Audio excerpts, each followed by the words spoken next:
For much of the 20th century, corporal punishment was deeply embedded in everyday school life across Scotland.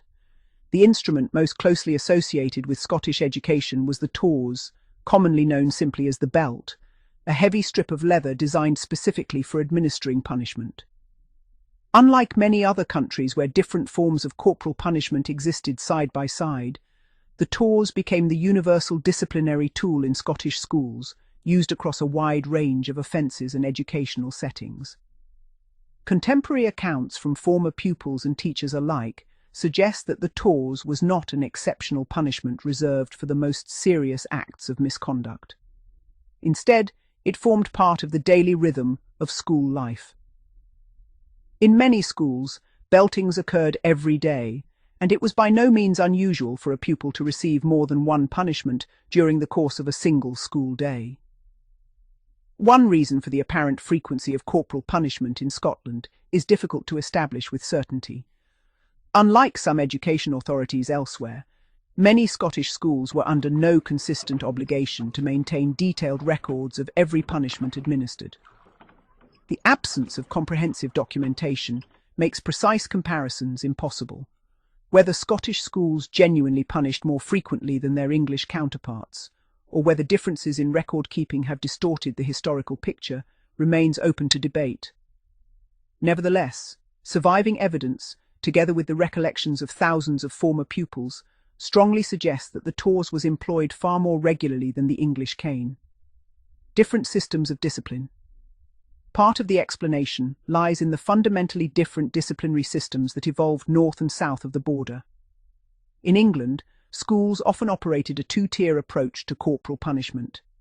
Minor infringements of discipline were frequently dealt with using the slipper or gym shoe, while the cane was generally reserved for more serious offences or repeated misconduct. This distinction created an informal scale of punishments that allowed teachers to choose an instrument according to the severity of the offence. Scottish schools, by contrast, relied almost exclusively upon the Tawse. Rather than selecting between different implements, teachers varied the severity of the punishment by altering the number of strokes, the force with which they were delivered, or the type and weight of Tawse used.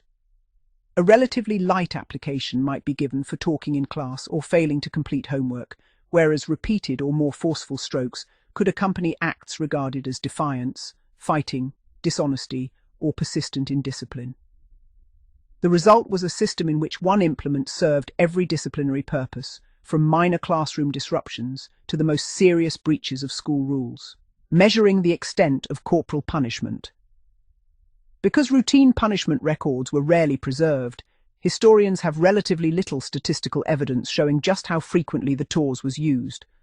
The best surviving data comes from occasional academic surveys carried out by Scottish universities and educational researchers. These studies, conducted over limited periods, attempted to measure how often corporal punishment was being administered in schools at the time. Although only snapshots rather than continuous records, such surveys consistently demonstrated that the belt remained an integral part of discipline throughout much of the 20th century. They also revealed considerable variation between schools. Some head teachers regarded corporal punishment as an essential disciplinary tool and authorised its frequent use, while others encouraged staff to rely on it only when they believed no alternative would restore order. Teachers and the administration of punishment. Contrary to the common stereotype that corporal punishment was almost exclusively administered by male teachers, the reality in Scotland was considerably more balanced. In primary schools, where women formed the majority of the teaching profession, female teachers frequently administered the Tawse as part of their normal disciplinary responsibilities. Male teachers were more commonly encountered in secondary schools and among senior staff, but they did not monopolise corporal punishment. Overall, a reasonable historical estimate is that approximately 80% of teachers who administered the Tawse were women, reflecting the gender balance within primary education, while around 20% were men, particularly in secondary schools and in positions such as deputy head or head teacher. For pupils, the experience of being punished depended less upon the teacher's gender than upon individual temperament. Some teachers rarely resorted to the Tawse and preferred warnings or detention, while others developed reputations for using it readily and with considerable severity. Discipline and memory. Former pupils often recall school discipline through intensely personal memories rather than official records. Many describe learning to anticipate the moods of particular teachers with remarkable accuracy. Children quickly became adept at reading expressions, tone of voice, or small behavioral changes that signaled whether discipline might be stricter on any given day. These observations, remembered decades later, are frequently recounted with a mixture of humor and unease. One former pupil reflected that he learned more about adults' changing moods from watching his teachers than he ever did from biology lessons.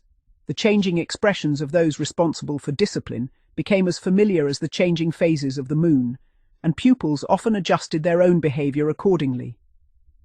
Seasonal memories are equally vivid.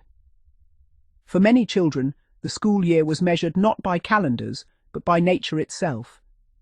The appearance of crocuses and tulips signaled that summer holidays were approaching, while towering sunflowers reminded them that the return to school, and with it the possibility of renewed discipline, was drawing near.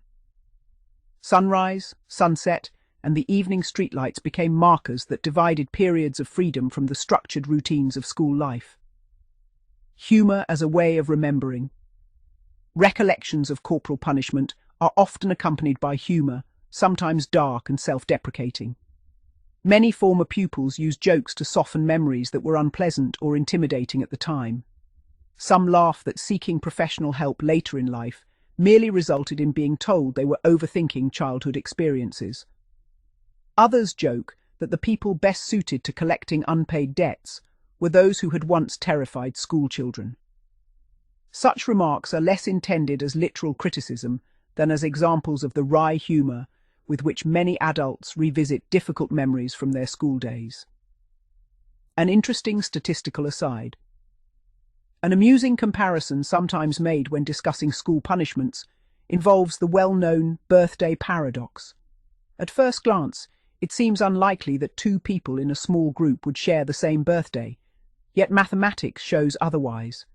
Although any two individuals have only a 1 in 365 chance of sharing a birthday, the number of possible pairings increases rapidly as the group grows.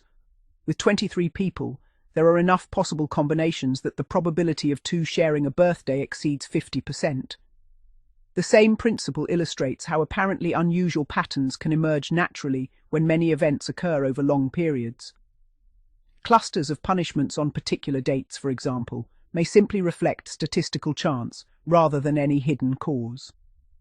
Searching for explanations. People have occasionally attempted to explain why punishments sometimes appeared unusually frequent on particular days of the month.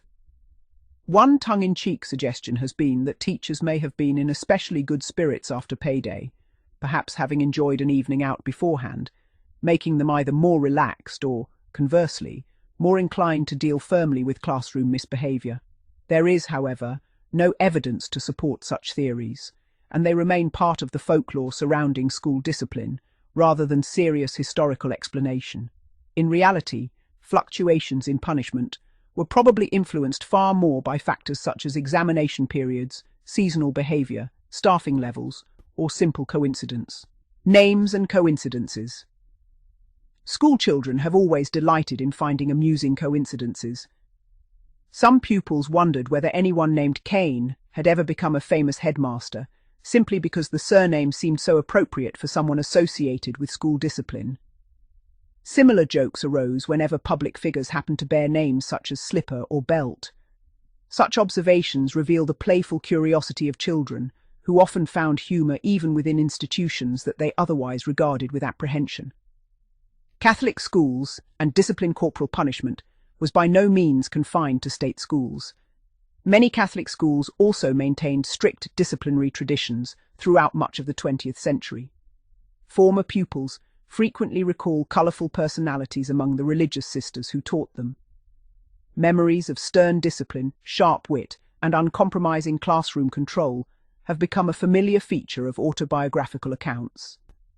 Looking back, many adults acknowledge that they understood very little about adolescence or human biology at the time, despite having access to encyclopedias and reference books that occasionally contained surprisingly detailed historical discussions of corporal punishment, flagellation, and educational discipline.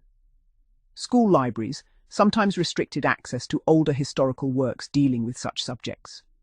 Whether this reflected concern over mature content, the rarity of the books, or simply standard library practice remains uncertain. For curious pupils, however, locked cabinets only made the contents seem more mysterious. Punishment record books. Where punishment records were maintained, schools often relied upon specially printed punishment books. Examples surviving from Australia illustrate a pattern familiar throughout many education systems. Some were imported directly from Britain, while others were produced by government printers under contract for state education departments. Independent and Catholic schools commonly purchased the same official stationery, creating a remarkable degree of uniformity in how punishments were recorded across different sectors. Although many such books have survived in archives and private collections, they represent only a fraction of the punishments actually administered. In countless schools, no permanent records were kept at all, leaving historians to reconstruct the everyday reality of corporal punishment through surviving documents, official inquiries, and the memories of those who experienced it firsthand. We to purchase from the government printer as well.